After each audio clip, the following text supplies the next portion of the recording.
Welcome to our channel on near-death experiences, NDEs. We'll explore stories of people who've been on the brink between life and death, returning with new perspectives.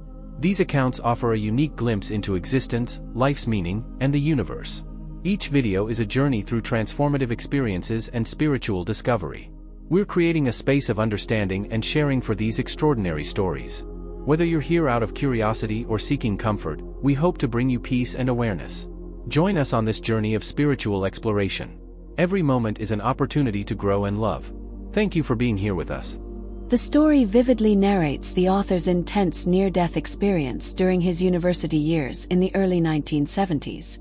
Since adolescence, he had been tormented by terrible migraines that controlled his life, making him dependent on massive doses of medications such as Inderal, Cafergot, and Darvon.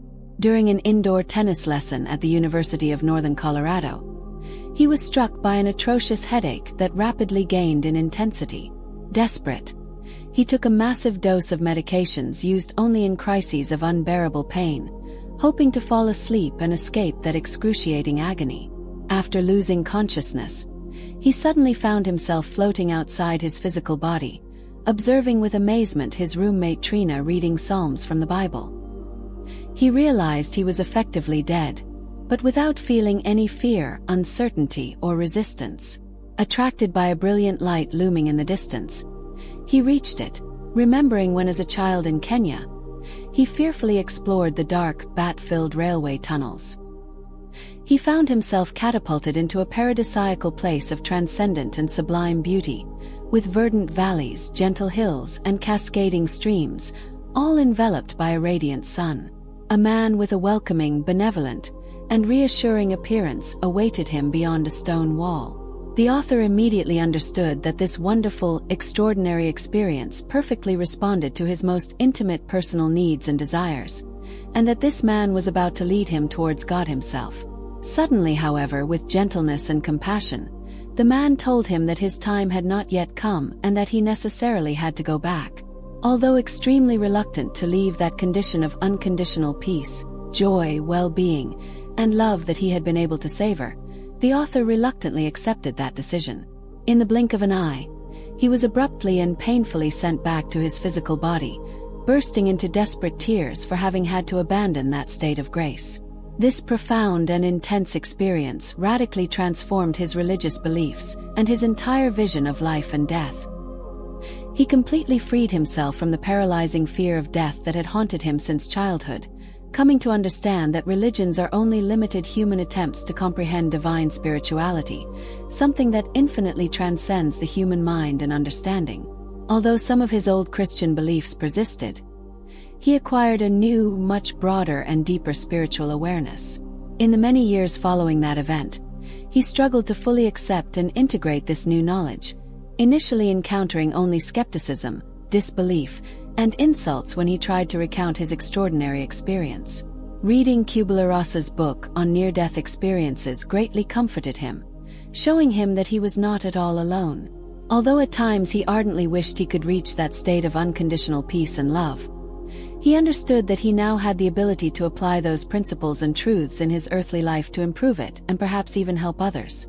The comparison between the before and after of the NDE reveals the profound and radical changes that occurred in his person, from a religious person full of doubts and questions to a much more spiritual person with many answers, from the paralyzing fear of death to the comforting feeling of joy in joining it, from the chronic pain of migraines that conditioned his life to their full control with simple Tylenol, from low self-esteem to a deep pride in his creativity and independence, from frequent breakups and conflicts with family members to splendid relationships with the extended family, from identifying primarily with work and career to identifying with God, family, and dear friendships, from the stress and pressures of daily life to many reasons to live it fully.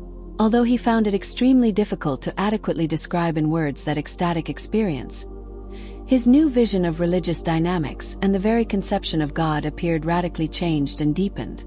While remaining within the realm of Christianity, he had understood that he had crossed the narrow limits of individual faiths, coming to grasp that God manifests in multiple and different ways according to specific personal needs and beliefs, and that the Holy Spirit, just as Jesus had been during his earthly existence, is inevitably limited by humanity. The Bible itself, although divinely inspired, remained a work written by human beings, with all the intrinsic limitations of human language. The author no longer sought or aspired to reach the truth, as he had understood that one day all human beings will know it, religion being nothing more than another human attempt to understand what goes far beyond the limits of human comprehension, to impose barriers and boundaries on the unlimited, to rationalize the uncontrollable and the transcendent. While helping us get closer to God, religion can also generate great suffering, exclusion, and confusion. After years of repressing the powerful memories related to that experience, he came to the awareness that that peace, that unconditional love, and that transcendent beauty he had been able to savor could, and should, be fully applied to his earthly life to improve it, make it more fulfilling, and perhaps even help others understand, now possessing the memories and strength necessary to do so.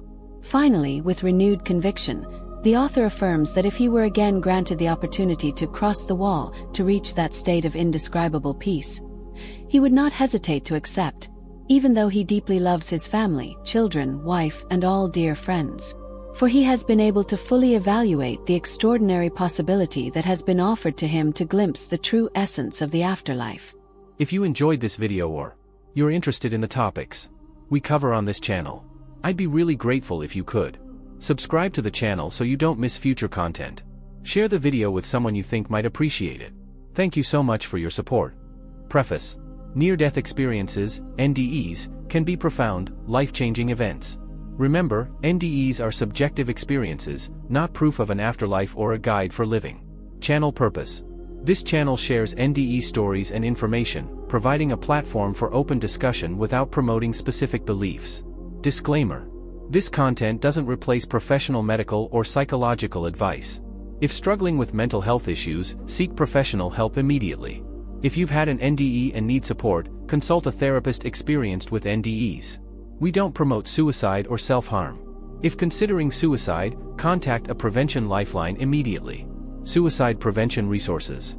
National Suicide Prevention Lifeline, 1-800-273-8255. Crisis text line, text HOME to 741741. Conclusion. We hope you find this channel informative. For questions, please contact us. Remember, suicide prevention is crucial. If you're struggling, seek help. You're not alone.